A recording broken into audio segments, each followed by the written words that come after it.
इयत्ता 8वीच्या सर्व विद्यार्थी मित्रांना सप्रेम नमस्कार। सर्व विद्यार्थी मित्रांचं आपल्या युट्यूब चॅनलवर सहर्ष स्वागत आहे। तर बेटा आपण प्रकरण 6 बैजिक राशींचे अवयव या प्रकरणामधील सराव संच 6.3 यामध्ये अवयव पाडा या प्रश्नामध्ये या सूत्रानुसार विस्तार सूत्रानुसार आपल्याला या ठिकाणी अवयव पाडायचे आहेत। सूत्र काय सांगितले, a चा घन वजा b चा घन बरोबर आहे a वजा b आणि दुसऱ्या कंसामध्ये a वर्ग अधिक ab अधिक b वर्ग। या प्रकारचंच विस्तार सूत्र आपण पूर्वीच्या सराव संचामध्ये म्हणजे सराव संच 6.2 मध्ये बघितलेलं आहे। त्याच्यामध्ये होतं a चा घन अधिक b चा घन, इथं अधिक होतं आणि इथं सुद्धा काय होतं, पहिल्या कंसामध्ये a अधिक b होतं आणि इथं a वर्ग वजा ab होतं इथं आणि अधिक b वर्ग तसा होता। फक्त इथं अधिकचं काय झालं वजा झालं आणि इथल्या वजाचं काय झालं अधिक झालं, एवढाच फरक झालेला आहे। हा बदल आपण लक्षामध्ये ठेवावा व या विस्तार सूत्रानुसार आपण या ठिकाणी आपण हे 8 गणित जे सांगितलेले आहेत त्या 8 गणिताचे अवयव आपण पाडणार आहोत। तर बेटा आपण अजूनही या चॅनलवर नवीन असाल, अजूनही आपण या चॅनल सबस्क्राईब केलं नसेल तर सर्व मित्रांना विनंती आहे की आपण आपल्या चॅनलला सबस्क्राईब करावं, जेणेकरून मी शिकवलेला प्रत्येक व्हिडिओ आपणापर्यंत सर्वात अगोदर पोहोचेल। मित्रांनो, आपल्या चॅनलवर प्रत्येक सराव संचामधील प्रत्येक गणित सोडवलेलं असते, जेणेकरून सर्वसामान्य प्रत्येक विद्यार्थ्याला कोणत्याही गणितामध्ये कसल्याही प्रकारची अडचण कसल्याही प्रकारची शंका राहू नये, त्याच्या सर्व अडचणीचं शंकेचं निवारण आपण आपल्या व्हिडिओद्वारे करण्याचा प्रयत्न करत असतो। म्हणून आपणास हे चॅनल आवडल्यास नक्की सबस्क्राईब करा व व्हिडिओ आवडल्यास लाईक्स व कमेंट सुद्धा अवश्य करा, जेणेकरून आपल्या लाईक्स व कमेंट्समुळे आम्हाला नवीन व्हिडिओ तयार करण्यासाठी एक चांगल्या प्रकारची ऊर्जा मिळत असते। तर बेटा आपण या ठिकाणी पहिलं गणित आता सोडवणार आहोत। पहिलं गणित आहे y चा घन वजा 27। मग ह्या संख्येमध्ये या दोन पदांमध्ये पहिलं पद y चा घन आहे, दुसरं पद आहे 27। या 27 ला एखाद्या संख्येच्या घनाच्या रूपामध्ये आपल्याला लिहिता येते, त्याला कसं लिहूयात, 27 संख्या कोणत्या संख्येचा घन आहे तर 3 चा घन आहे, म्हणजेच y चा घन वजा 3 चा घन, याला असं a चा घन वजा b चा घन या रूपामध्ये लिहिलेलं आहे। मग बरोबर आहे, आता कसं घेऊ आपण, a वजा b म्हणजेच y वजा 3 एका कंसामध्ये आणि दुसऱ्या कंसामध्ये y वजा 3 हे पहिलं पद आणि दुसरं पद आहे, पहिलं पद आहे y, दुसरं पद आहे 3, y वजा 3 आणि दुसऱ्या पदामध्ये काय आहे a वर्ग अधिक ab अधिक b वर्ग आहे। म्हणजे त्याला काय करणार आहे, मग आता y चा वर्ग म्हणजेच पहिल्या पदाचा वर्ग अधिक ab म्हणजेच पहिलं पद गुणिले दुसरं पद म्हणजेच अधिक 3y अधिक b चा वर्ग म्हणजेच 3 चा वर्ग बरोबर आहे। y वजा 3 ला y वजा 3 अधिक नाही गुणाकार आहे, सॉरी, y वर्ग अधिक 3y अधिक 3 चा वर्ग म्हणजे काय होतो, 3 चा वर्ग होतो 9। तर अशा प्रकारे आपण याचा विस्तार केलेला आहे। y वजा 3 एका कंसामध्ये आणि दुसऱ्या कंसामध्ये y वर्ग अधिक 3y अधिक 9 अशा प्रकारे याचा विस्तार या ठिकाणी पूर्ण झालेला आहे। तर दुसरं जे पद दिलेलं आहे x चा घन वजा 64y चा घन, याला आपण 64 ची संख्या घन संख्या आहे, तर कोणत्या संख्येचा घन आहे 64, 4 चा घन आहे, म्हणून याला 4 च्या घनाच्या रूपामध्ये लिहूयात, x चा घन वजा 4y कंसाचा घन। मग बरोबर आहे, याच्याप्रमाणे विस्तार सूत्राप्रमाणे याचं विस्तार करूयात, x चा घन वजा 4y चा घन, a वजा b म्हणजेच काय होते x वजा 4y a वजा b आणि पुन्हा a वर्ग म्हणजेच x चा वर्ग अधिक ab म्हणजेच x गुणिले 4y अधिक ab अधिक b चा वर्ग म्हणजेच 4y चा वर्ग। या ठिकाणी छोटा कंस आपल्या मध्ये करावा होता, म्हणून इथं आपण मोठा चौपटी कंस घेऊयात। बरोबर आहे, x वजा 4y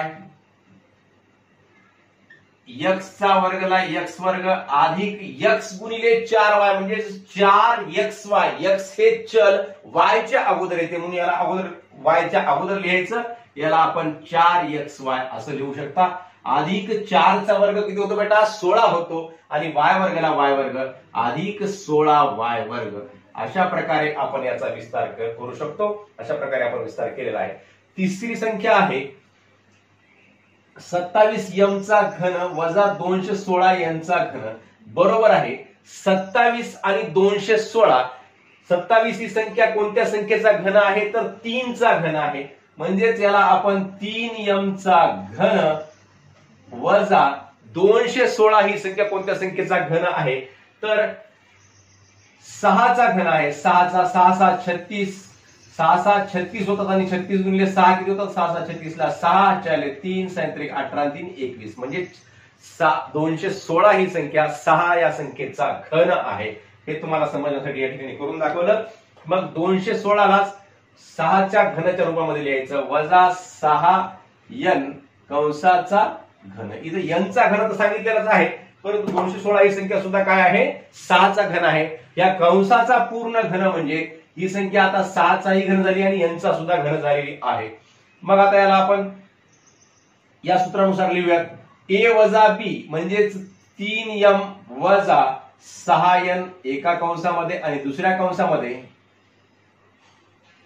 a चा वर्ग म्हणजेच 3m चा वर्ग अधिक ab म्हणजेच 3m गुणिले 6n अधिक b वर्ग म्हणजेच 6n चा वर्ग बरोबर आहे 3m वजा 6n एका कंसामध्ये दुसऱ्या कंसामध्ये 3m चा वर्ग किती होतो बेटा 3 चा वर्ग 9. अतिशय सोपी बाब आहे. फक्त इथं पहिल्यांदा आपण योग्य मांडणी केली की पुढचं आपण व्यवस्थित सोडवू शकतो. याच्यामध्ये कुठेही काही चुकू शकत नाही. 3 चा वर्ग 9 आणि m वर्गला m वर्ग अधिक 3 3 15 3 सख 18 या दोघांचा या ठिकाणी गुणाकार करून घ्यावा लागतो. 3 15 3 सख 18 आणि m आणि n चा गुणाकार mn अधिक 6 चा वर्ग किती होतो बेटा 36 होतो 36n वर्ग अधिक 36n वर्ग. अशा प्रकारे हे आपण याचा या ठिकाणी अवयव पाडू शकतो. आता 125 ही संख्या कोणत्या संख्येचा घन आहे आपणा सर्वांना माहित आहे 5 चा वर्ग 25 आणि 25 गुणिले 5 किती होतात 125 होतात. म्हणजेच 125 ही संख्या 5 या संख्येचा घन आहे. म्हणजेच 125 चं घनमूळ 5 आहे. आपण या 5 च्या घनाच्या रूपामध्ये 125 ला लिहू शकतो. म्हणजेच याला आपण 5y चा घन अशा कंसाचा घन अशा प्रकारे लिहू शकतो. वजा 1 ही संख्या सुद्धा आपण घनाच्या रूपामध्ये लिहायचं नाही तर 1 चा घन 1 अशा प्रकारे लिहू शकतो. जेणेकरून a चा घन वजा b चा घन आपल्याला या रूपामध्ये या संख्येला लिहायचं असते बरोबर आहे.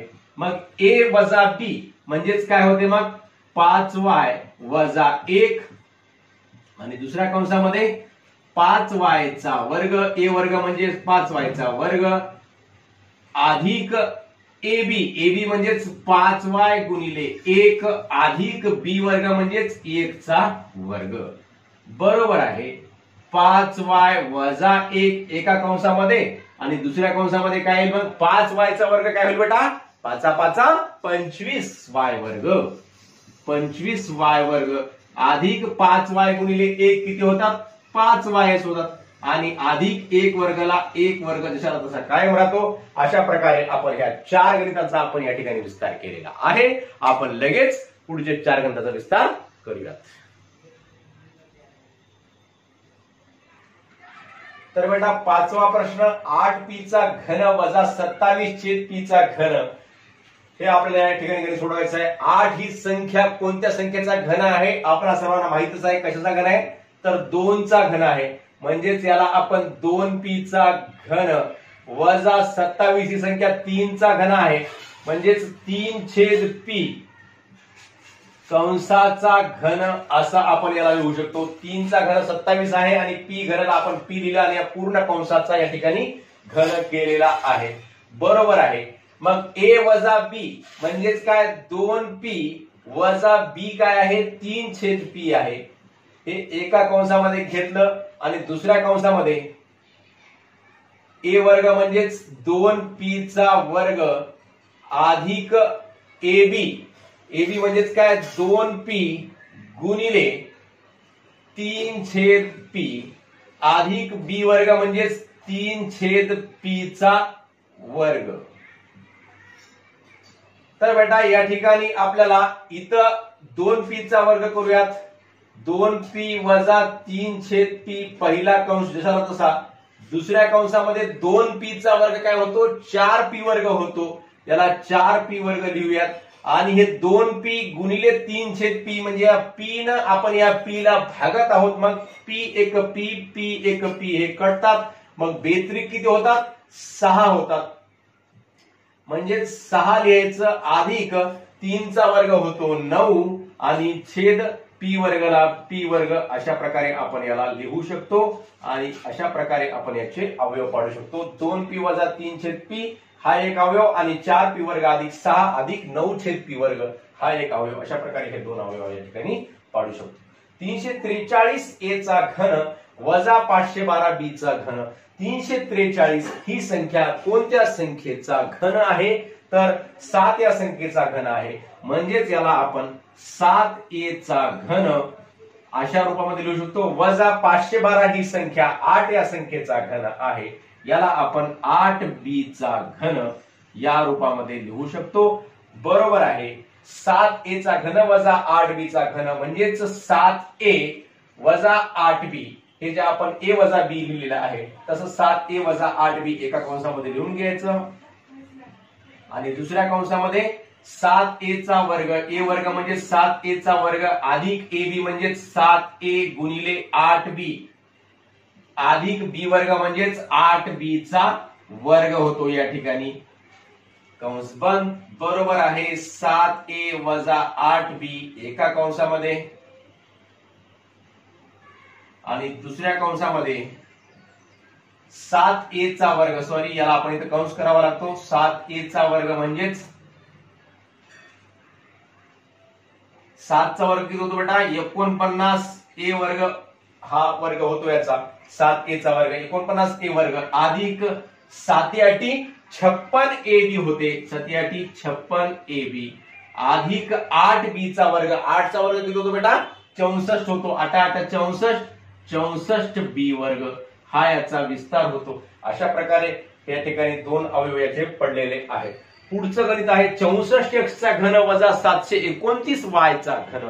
ही 64 ही संख्या कोणत्या संख्येचा घन आहे तर 4 चा घन आहे. म्हणजे त्याला आपण 4x चा घन वजा 729 ही संख्या कशाचा घन आहे तर 9 चा घन आहे. म्हणजे त्याला 9y चा घन या रूपामध्ये आपण लिहू शकतो. बघा मुलांनो या ठिकाणी y चा घन दिलं फक्त पण 729 या संख्येला सुद्धा आपण घनमुळाच्या रूपामध्ये लिहून त्याचा घन लिहायचा. म्हणजे जेणेकरून a घन वजा b घन या सूत्रामध्ये आपल्याला हे दोन पदांना आपल्याला बसवता येईल. मग नंतर काय करायचं याचा विस्तार कसा करायचा 4x वजा 9y एका कंसामध्ये घ्यायचं. म्हणजेच a वजा b सांगितल्यासारखं 4x वजा 9y आणि दुसऱ्या कंसामध्ये काय घ्यायचं तर a चा वर्ग म्हणजेच 4x चा वर्ग अधिक ab म्हणजेच 4x गुणिले 9y अधिक b चा वर्ग म्हणजेच 9y चा वर्ग. आणि हा चौकटी कंस बंद करायचा. दोन्ही कंस बंद करायचे. 4x वजा 9y एका कंसामध्ये. दुसऱ्या कंसामध्ये 4x चा वर्ग किती होतो बेटा 4 चा वर्ग 16 आणि x वर्गला x वर्ग म्हणजेच या ठिकाणी 16x वर्ग अधिक 4 8 32 4 9 36 xy लिहायचं. मग अधिक 36xy अधिक 9 चा वर्ग किती होतो बेटा 9 9 81 y चा वर्ग अधिक 81 y वर्ग हा याचा विस्तार झालेला आहे. हे याचे अवयव पडलेले आहेत. तर बेटा 8वा प्रश्न आहे या ठिकाणी 16a चा घन वजा 128/b. मग यामध्ये 16a चा घन वजा 128/b इथं b दिलेला आहे. हे b जे आहे ते चूक दिलेलं आहे पुस्तकामध्ये. प्रश्न चुकीचा आहे. उत्तर आपण या पद्धतीने केल्यानंतर येणार नाही. म्हणून या b चं इथं तिसरा घात आहे जे की आपल्याला पुस्तकामध्ये दिलेलं नाही. चुकून प्रिंट मिस्टेकने राहून गेला असेल तर b चा या ठिकाणी आपल्याला तिसरा घात लिहावा लागतो. b चा तिसरा घात असते आणि जे उत्तर आलेलं आहे ते b चा तिसरा घात घेऊन करूनच उत्तर आपलं येऊ शकते. आलेलं उत्तर सुद्धा त्याच पद्धतीने आलेलं आहे. म्हणून या ठिकाणी b चा तिसरा घात आहे हे समजून घ्या. मग आपण हे गणित घेऊन बीचा तिसरा घात घेऊन आपण हे सोडूया. 16a चा घन वजा 128 छेद b चा घन. मग हे 16 इथं आहे आणि ते 128 आहे. या 16 128 ला भाग जातो. 16च्या पाड्यामध्ये 128 येतात, म्हणून 16 128 ला भागायचं. याच्यामधून काय करायचं, 16 कॉमन काढायचा. 16 कॉमन काढल्यानंतर काय होते, 16 कॉमन निघाले. 16 कॉमन निघाल्यानंतर या कंसामध्ये राहते 16 1 16 म्हणजेच फक्त a चा घनक राहते. याच्यामध्ये a चा घन आणि इकडे राहते वजा 16 ने 128 ला भागलं कितीचा भाग जातो, 16 1 16 16 2 32 16 3 48 16 4 64 16 5 80 16 6 96 16 7 12 200 16 8 128 16 6 96 16 7 12 200 16 8 128 म्हणजेच 8 चा भाग जातो. 8 छेद b चा घन. 8 छेद b चा घन. आता बघा याच संख्येला आपल्याला असं लिहिता येते 16 कंसामध्ये a चा घन वजा 8 छेद b चा घन. म्हणजेच 8 ही संख्या कोणत्या संख्येचा घन आहे बाबा, तर 2 चा घन आहे. म्हणजेच a चा घन छेद a चा वर्ग घन वजा 2 छेद b कंसाचा घन. अशा प्रकारे आपल्याला याला लिहावं लागते. बरोबर आहे 16. आता याचा विस्तार करूयात. a चा घन वजा b चा घन या रूपामध्ये हे आलेलं आहे. मग a चा घन वजा b चा घन म्हणजेच a वजा b. पहिल्यांदाचा विस्तार होतो. पहिल्या कंसामध्ये काय होतो, a वजा b. आपण याला इथं महिरपी कंस करूयात, म्हणजे जेणेकरून आपल्याला पुढे सोडवणं सोपं जाईल. अजून चौकटी कंसाचंही काम आहे, म्हणून इथं महिरपी कंस करूयात.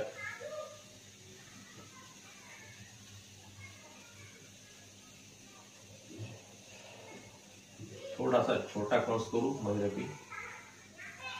a चा घन म्हणजेच इथं आपण a वजा b आपल्याला लिहायचंय. मग a वजा b म्हणल्यानंतर a वजा b च्या ठिकाणी किती आहे, 2 छेद b. a वजा 2 छेद b हे एका कंसामध्ये. आणि दुसऱ्या कंसामध्ये काय लिहायचं आपल्याला, आता चौकटी कंस करावा लागतो. आणि मग a वर्ग वजा ab. a वर्ग अधिक ab म्हणजेच a गुणिले b म्हणजेच a गुणिले b किती आहे, 2 छेद b आहे. a वर्ग अधिक ab अधिक b वर्ग म्हणजेच 2 छेद b कंसाचा वर्ग. मग या ठिकाणी चौकटी कंस बंद आणि इथं आपला महिरपी कंस सुद्धा बंद. अशा प्रकारे हे कंस देण्यासाठी इथं आपण महिरपी कंस घेतलेला आहे, हे लक्षामध्ये ठेवा.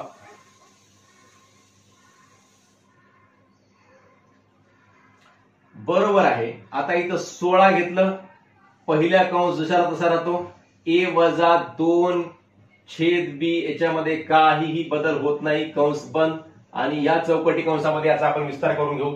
a चा वर्ग जशाला तसा a वर्गच आणि अधिक a गुणिले 2 किती होतात, 2a छेद b अधिक 2 चा वर्ग किती होतो बेटा, 2 चा वर्ग होतो 4 आणि b चा वर्ग किती होतो, b चा वर्ग होतो 4b 4 छेद b चा वर्ग होतो. अशा प्रकारे आपण याचा विस्तार या ठिकाणी केलेला आहे, हे समजून घ्या. हे थोडंसं अवघड गणित वाटलं आपल्याला, परंतु याच्यामध्ये 16 ने 128 ला भाग केलं की आपल्याला हे गणित याच्यामधून 16 कॉमन निघतात. आणि 16 कॉमन निघाल्यानंतर मध्ये a चा घन वजा b चा घन याच रूपामध्ये मधली बैजिक राशी राहते. मग a चा घन वजा b चा घन म्हणल्यानंतर याच्यामध्ये पुन्हा अजून 8 चं घनमूळ निघते 2, म्हणजे त्याला आपण 2 छेद b या कंसाचा घन या रूपामध्ये लिहू शकतो. मग a चा घन वजा b चा घन या रूपामध्ये हे झालेलं आहे. मग a वजा b म्हणजेच a वजा b याच्यातून निघालं. मग a वर्ग अधिक ab अधिक b वर्ग. मग याचा विस्तार केला. a वर्ग म्हणजे पहिल्या पदाचा वर्ग अधिक ab म्हणजेच a गुणिले 2 छेद b याचा गुणाकार केला अधिक b वर्ग म्हणजेच 2 छेद b चा वर्ग. याचा विस्तार केल्यानंतर a वर्ग अधिक 2 गुणिले a 2a छेद b अधिक 2 चा वर्ग 4 आणि b वर्गाला b वर्ग. अशा प्रकारे हे याचं उत्तर आलेलं आहे. या ठिकाणी एक गोष्ट लक्षात ठेवायची, पुस्तकामध्ये चुकून आपल्याला इथं b चा घन दिलेला नाही प्रश्नामध्ये, जे आपल्याला घ्यावं लागणार आहे आणि आपलं उत्तर हेच आहे पुस्तकामध्ये.